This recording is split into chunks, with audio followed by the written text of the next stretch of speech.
Yun Di ang ba? importante nun. Oo, di ba kailangan mo makapagbigay ng sapat na mensahe at kapaliwanagan sa sandaling ikaw ay linisan dahil ang iyong paglisan ay maaaring magdulot ng sugat, sakit, hapdi at pila sa puso at kaluluwa ng sinamang maiiwan ng kanyang minamahal.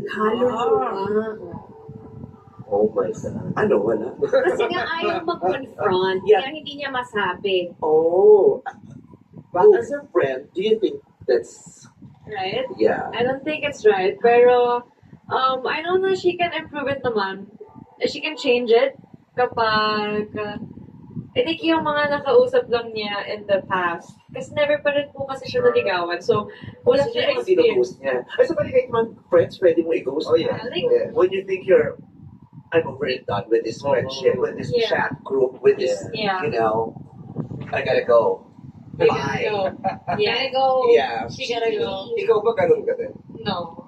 So napag-uusapan niyo ba yan na sinasabi? Gusto mo yung may sandala na upuan? Hindi, actually, hindi ako komportable din Ako dito. din. Kaya ang ganda ng suot niya, pero unti-unti mo, kasi walang sandala. Ganito talaga sa bar, di ba yung mga bars? Wala talagang backrest. It's a struggle. It's okay. Later we go to the library, it's more comfortable there.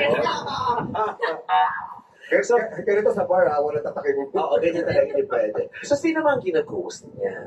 Yung mga nakausap niya lang po na hindi naman po dumating sa point na niligawan siya, pero hindi niya po kasi alam paano i-deal, parang paano umalis dun sa situation. Pag hindi na siya komportable? Opo, parang ganun. Parang ayaw niya na, hindi niya lang masabi. Yes.